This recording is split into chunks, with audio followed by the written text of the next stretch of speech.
Perfect. Perfect. Perfect.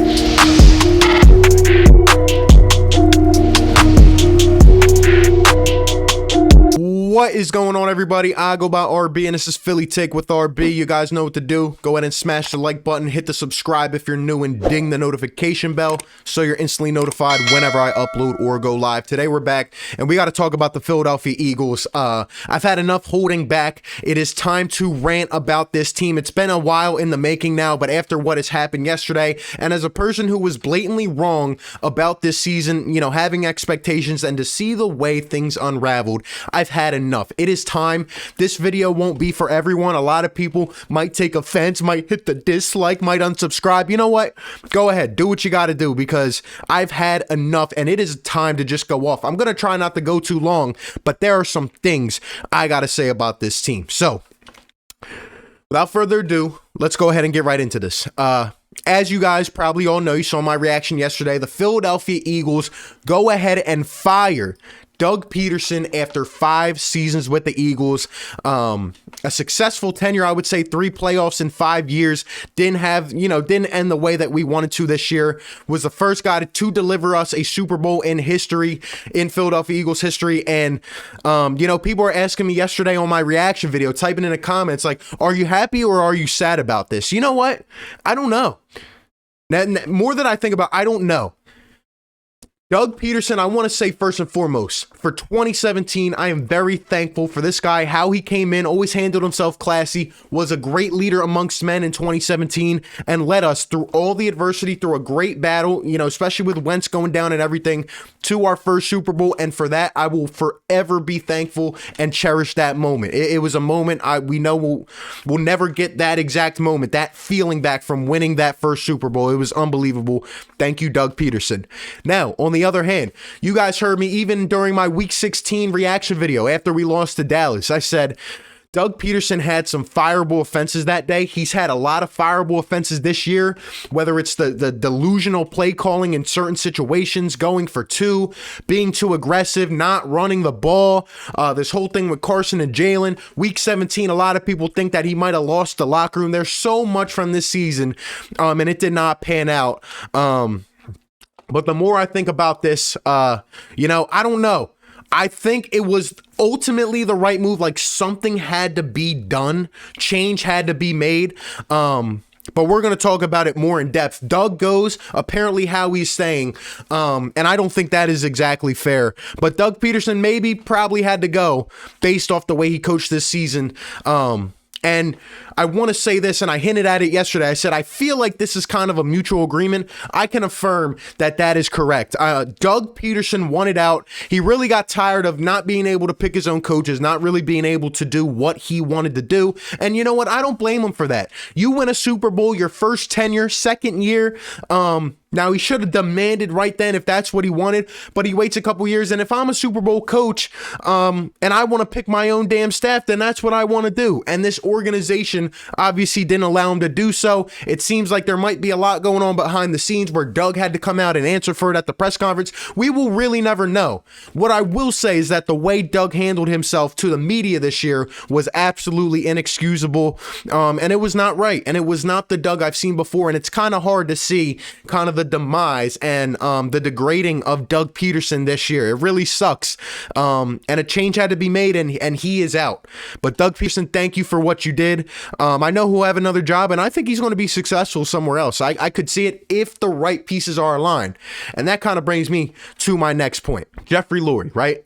So before we talk about this interview yesterday, we know that Doug and Jeffrey did not see eye to eye. I've been saying it all year, and it's true. Doug Pederson wanted his guys back last year. He was essentially forced to fire Mike Rowe the day after he came out and said that him and Carson Wentz would be back, and the two never saw eye to eye. There's reports about Doug wanting to quit. He's not happy this year. We kind of blew it to the side, but overall, some instances this year seemed like Doug wanted to lose his job, and he ultimately did. And going forward, he wanted his own guys again, and Jeffrey did not see eye to eye. I really think since that happened, this season was headed for a bad season, and we just really didn't notice it.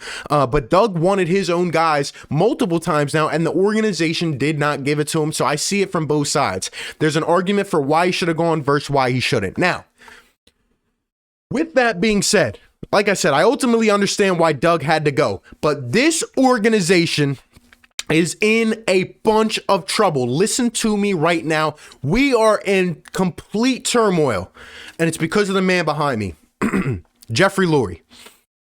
I've enjoyed Jeffrey Lurie as an owner for this team, but my God, is the man delusional right now. The fact that Doug Pederson has to leave. I thought we were finally headed for the right thing. We know we're going into sort of a rebuild mode here. And you don't clear house? You don't clear house. You want to keep the man who continually misses on draft picks. The man who can't sign a free agent but signs Alshon to a $50 million contract and Djax to a bad contract and signs all these guys who gets hurt. We'll talk about the quarterback in a second. But this man, Jeffrey Lurie, if you listened to this interview yesterday, you were probably pulling your hair out like I was, because I absolutely wasted an hour of my life that I will never, ever get back listening to this man, Jeffrey Lurie, talk.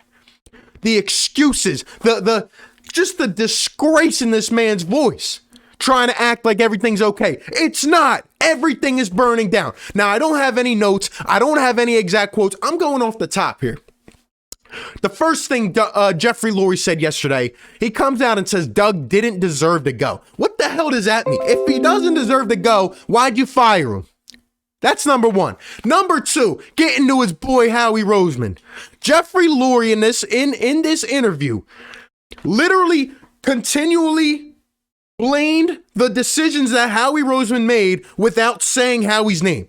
The one thing he said is that we had major strategic mistakes in the last 2 to 3 years. We had major strategic mistakes from a personnel standpoint. It's not exactly, but that's the gist of what he said. And he said we had major mistakes from a strategic personnel standpoint, and we tried to run it back. We really tried. He said that we owed our veterans who won us a first Super Bowl a chance to come back. What does that mean? What does that mean? He said that Howie Roseman, they kept firing questions about Howie. And if there are major mistakes from a personnel standpoint, then whose fault is it? It's Howie's fault. Right? Continuing on to that. Like I said, he said we had a chance to run it back. What? That is not how you run a team. I wore this shirt and not this hat, but this shirt. I had the hat on before I took it off. Super Bowl champs. Remember when Doug said the new norm? Where the hell is that? That doesn't mean running it back with 38-year-olds that continually get hurt and are not better than another position, but since you pay them more, they got to play. What does that mean? Jeffrey Lurie I've enjoyed him as an owner, but he is completely lost in a sense right now. He doesn't think Howie did anything wrong. Even going further, he said, and I quote from my head, Jeffrey Lurie said, we have 5 guys in our front office who will be future GMs one day. And because Howie Roseman brings those guys in and surrounds our personnel department with smart minds, he deserves to say. What does that mean? If we got 5 guys who are going to be future GMs, you promote one of them and you get Howie out of here. It doesn't make sense. They continually ask. They asked him about the draft. He said, he made a terrible excuse. He said, well, we've had guys 3 or 4 slots in, ahead of us, and they've gotten taken. Oh, really, Jeffrey? Well, how about your boy Howie Roseman, who wouldn't trade up for CeeDee Lamb after he fell to 17? How about that, Jeffrey Lurie? But instead, he saves a 2nd-round pick so he can draft Jalen Hurts. How about not sending a 2nd round and a 4th round to get DeAndre Hopkins? You want to talk about that, Jeffrey Lurie? I mean, the excuses were out of this world. He said that the Philadelphia Eagles, he kept saying, I've been here for 4 NFC championships. That was over 10 years ago. We've had 1 in the last 10 years. It's unbelievable what this guy was going up there to save his friend, and to cover it up. Going even further, he said that when asked about draft picks being missed, he said, I think you really got to evaluate as a whole. We do evaluate, not 1 year, not 2. We're talking about J-Jaw getting taken before Metcalf. We're talking about Rieger before Jefferson. We're talking about way back, Matthews before Adams. And I don't care. Stop giving me this, that Howie has been here for 3 coaching searches, and that's why he's going to continue to. No, he stinks. You saw my draft reactions last year. I should have stuck with my gut. I should have stuck. Howie Roseman, look, I want to say this. Howie Roseman, thank you so much for 2017. The guy had an amazing year. Literally every guy he was picking up mid-season, before the season, on a minimum contract was having a career year. He had an amazing year. Everything clicked from Doug to Howie to everything in 2017. But that was 1 year. That was 1 year. And listen, Jeffrey Lurie is being a hypocrite. Yesterday, Jeffrey Lurie said this, and I quote. He said, He said, a head coach, the next head coach that we want for this team, has to be relatable to the players and has to understand the game from a modern day aspect. That's the gist of what he said. So you want your head coach to understand the game from a modern day perspective, yet your GM cannot do that from a talent acquisition and evaluation standpoint. Is that what I'm hearing? Is that what I'm hearing? Going even further, he literally said that since Howie Roseman was able to turn it around in 2016 and do this 2-year rebuild after Chip Kelly put him in the back of a closet collecting dust bunnies for a living, and he's Jeffrey Lurie's best friend, and Jeffrey got snake bit. That's what happened. And he said, this is why he won't give Doug power. He's scared out of his mind to give anybody power because he doesn't want a repeat of the Chip Kelly era. But he comes back, gives Howie his power back, brings him in the office, and he really had the balls yesterday to say that since he is able in 2016 to really get us back into contention and it's for 2017 to win the Super Bowl, he's able to do it again. Have we not looked at the last 3 years? So that is, if Howie Roseman's able to do that because he did it in 2017, well, how come Doug can't come back and win another Super Bowl because he did it in 2017? You are he's being a hypocrite because he's trying to save his friend. This organization, I thought we were going in the right direction, but we need to clean house. This team will not succeed until Howie Roseman is gone. Gone. We have had one Pro Bowl player in the last 6 drafts. Do you know how bad that is? And it was Carson Wentz when he had an MVP-like year, and he has since dropped off. I mean, this is unbelievable. Jeffrey Lurie's interview was a complete waste of time. They asked about Carson Wentz. You know what he said? 3 different answers. He said, 1, we need Carson to get back to being elite. Number 2, he said, the owner doesn't really have say. Yes, you do. Grow a pair, Jeffrey. Grow a pair. Is Carson the guy or not? You drafted a damn quarterback, and you know what? Let me save the quarterback talk for a couple minutes here. I'm getting ahead of myself. But like I said, this organization will not succeed until Howie Roseman is gone. Gone. This is like having a GPS on and you take the wrong exit off the highway. You're on your way to your grandmom's house and maybe you'll get there next year, but you got the GPS rerouting, recalculate. That is exactly what this is. You got to get to your destination on time, but you might be late for dinner. We might not be successful for a year or 2 until this guy, Howie Roseman, is out of here. You got to clear house. Now, continuing on this Howie Roseman talk. This guy has missed on draft picks, like I said. What has he done in free agency the last 3 years? Please tell me. Please tell me. And now we could talk about the quarterback situation. This man, again, you could talk about hindsight. You could talk about this and that. Nobody expected Carson to have one of the worst statistical years in the history of the NFL. And Howie Roseman did that to him. Here's the thing. You guys make me laugh. Howie Roseman signed our franchise quarterback to a $130 million contract and drafts a quarterback in the next draft, in the 2nd round. And look, I'm telling you, like I said earlier, Doug wanted to leave. Doug has had to answer questions all year. You can tell he didn't want Jalen Hurts. You can tell by the way he talks. Doug was not in on that pick. It was this guy right here, Howie Roseman, and Jeffrey Lurie signed off on it because he's his best friend. He's probably his little cousin, to be honest. How can you justify that? And now look at the situation we are in. Alshon, bad contract. Djax, we are, 50, 70 mil over the cap. We got all these guys on bad contracts because you wanted to run it back, because you owed them that gratitude. Get out of here. We are in, it's not, look, we have a nice young core on offense, but now we got to clear all these contracts out of here. And then you got a quarterback controversy now. You got to decide based on your next head coach who's going to be the guy to save. It's a mess. Howie's got to go. And I'm getting sick of it. And that brings me to my last point, Carson Wentz. You people make me laugh because now all I'm seeing is, oh, suddenly Carson Wentz is saved. He's resurrected. The national media as well. Carson Wentz is going to be the starter. What in your right mind makes you think that? I'm going to simplify it very easy for you. Sure, maybe Carson's relationship with Doug was fractured like we heard, right? But you're telling me that Carson is going to want to come back to the organization with the same GM that continues to stab him in the back.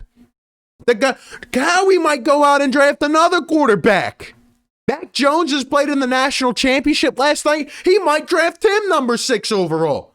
He might still not give him a wide receiver. He might still prioritize something else to hurt Carson Wentz like he's had to do year after year after year.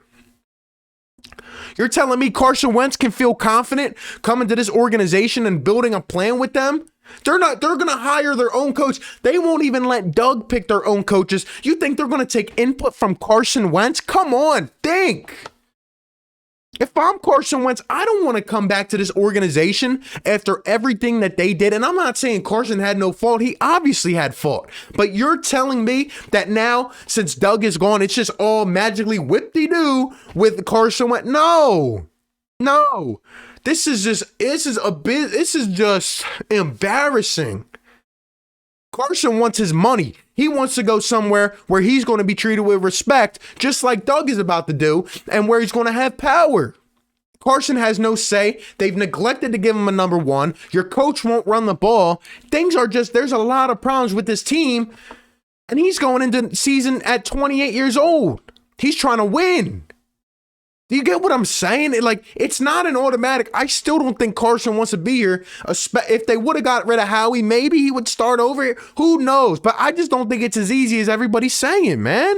I've been saying the Philadelphia Eagles need to have kind of this resurrection where they go and rebuild this thing in 2 to 3 years. Pretty much 2 years, similar to kind of how they replicated in 2016 to get back to the Super Bowl. But Howie Roseman doesn't know enough about the modern day. He continually misses. You could say, oh, well, it was the right pick at the time. It doesn't matter. Looking back, this guy has missed on missed on missed. First round, second round, third round. He misses on picks. He has to go. We are delaying the inevitable because, like I said, look, I told you guys, Jeffrey Lurie is a nice guy. He will not end on bad terms. And I'm telling you, Jeffrey Lurie flew Doug Pederson out to Florida. He didn't fly him out there to fire him. They tried to work things out, and they ended on a good note. Why do you think Doug said I'm at peace with it? Because he wanted to go. Jeffrey Lurie didn't like his vision, but he's not going to just fire, and especially his friend Howie Roseman. It's not going to happen, and it's going to just, look, if Howie misses this number 6 pick, if we have another terrible year next year, maybe he goes, but it's a year too late. We are past the window. The window has shut. The curtain is closed. It is time to reboot. How does Jeffrey Lurie not see that? He's being absolutely delusional. And, I'm just absolutely pissed. I don't know how Howie Roseman survives this situation, acting like this year was all Doug's fault. If Doug is the only one to leave after this situation, then you know what? You guys are right. He is the scapegoat. But if Doug goes, maybe Carson, Howie, then yeah, that's why I'm saying I'm glad we didn't win the division, because change was needed. And I just can't believe that we're going to sit up here with another year with the Weasel Howie Roseman messing up left and right. We didn't have enough talent last year. Who makes you think we're going to have enough talent this next year? Brett Brown and then Doug Pederson situation. That is what it's like to be a Philly fan. Look, that's just all my thoughts. This Eagles organization has the potential. They have some young pieces, a nice young core to build around. But you know what? With Howie Roseman here, we are not going to do a damn thing. It has to happen. I'm hoping that somehow, some way, we'll pull it out of the bag.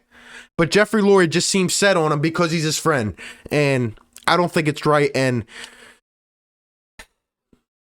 it's sickening, man. That's all I got. That's my thoughts on this whole situation. It's been a while delaying it. I had to get it off my chest. You guys let me know your thoughts down below. We will be making videos about our next coaching candidate, who we need to pick up and stuff like that. Carson Wentz, all that in a third. But this Howie Roseman thing is ticking me off. A lot of Philly fans like yourselves and the rest of the league sees it.